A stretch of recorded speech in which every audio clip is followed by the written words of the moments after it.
Hello friends, आज की story है अंधविश्वास की, अंधचलन की। तो चलिए शुरू करते हैं इस कहानी से। एक नगर में एक सेठ के यहाँ एक धोबी आया करता था, लेकिन कुछ दिन तक तो वो धोबी सेठ के पास नहीं आया।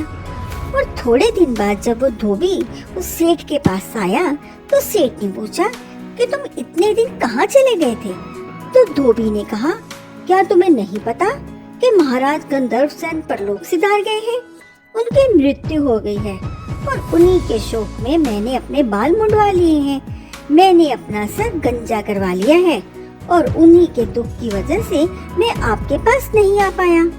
जब वो सेठ को पता चला कि महाराज गंधर्व सेन मर गए हैं तो उसे लगा कि जब ये धोबी होकर उनके शोक में, उनके गम में अपने बाल दे सकता है तो मैं तो एक सेठ हूँ, मुझे भी उनके शोक में, उनकी श्रद्धांजलि में अपने बाल देने चाहिए। फिर ये सोचकर सेठ ने भी अपने बाल मुंडवा लिए और अपने परिवार में जो उसके बच्चे थे उन सबके बाल भी मुंडवा दिए। एक दिन एक वजीर सेठ के पास आया और सेठ से पूछने लगा कि आप सबने बाल क्यों मुंडवा लिए हैं। तो वो सेठ कहने लगा, क्या तुम्हें नहीं पता कि महाराज गंधर्व सेन परलोक सिधार गए हैं, उनकी मृत्यु हो गई है। उनको श्रद्धांजलि देने के लिए हम सब ने अपने बाल मुंडवा लिए हैं। वजीर ने कहा, ऐसी बात है तो मैं भी उन्हें श्रद्धांजलि दूंगा। वजीर ने भी अपने बाल मुंडवा लिए। उस वजीर को देखकर राजा पूछने लगा कि आपने अपने बाल क्यों मुंडवा लिए हैं। तो वजीर ने भी वही कहा, क्या आपको नहीं पता कि महाराज गंधर्व सेन परलोक सिधार गए हैं और उनको श्रद्धांजलि देने में मैंने अपने बाल मुंडवा दिए हैं। राजा ने कहा, ऐसी बात है तो हम भी अपने बाल मुंडवाएंगे और नगर में जितने भी लोग हैं सबको कह दो कि हम सब मिलकर महाराज गंधर्व सेन को श्रद्धांजलि देंगे। सारे नगर वालों ने अपने बाल मुंडवा दिए। कुछ दिन बाद वहाँ एक महात्मा आए। सब नगर वालों को गंजा देखकर हैरान रह गए कि यहाँ सभी लोग तो अपने बाल मुंडवा कर बैठे हैं, ऐसी क्या बात है। जब उसने लोगों से पूछा तो लोगों ने कहा, क्या आपको नहीं पता कि महाराज गंधर्व सेन परलोक सिधार गए हैं, उनको श्रद्धांजलि देने के लिए सबने अपने बाल मुंडवा दिए हैं। तो वे महात्मा पूछने लगे कि आखिर ये गंधर्व सेन है कौन।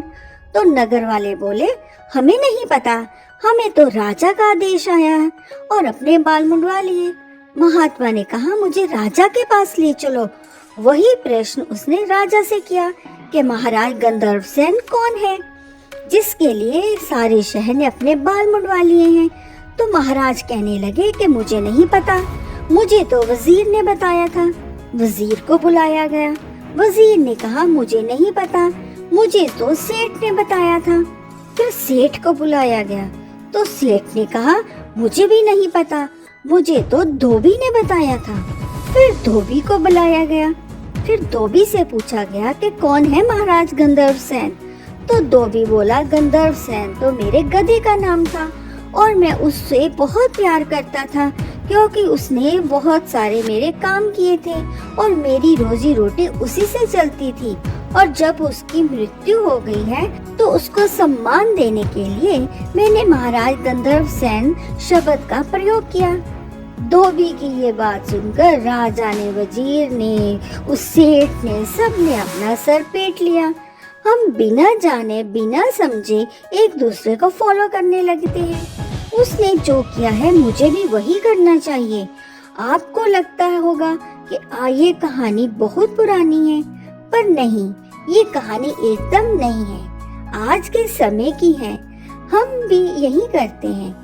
एक इंसान कुछ पागलपन करता है, कुछ अजीब करता है, उसको देखकर सब वही करने लगते हैं। एक फिल्मी अभिनेता फटी जींस पहनता है तो लाखों लोग फटी जींस पहनना शुरू कर देते हैं, बिना सोचे समझे कि उसका मतलब क्या है, उसका परिणाम क्या होगा।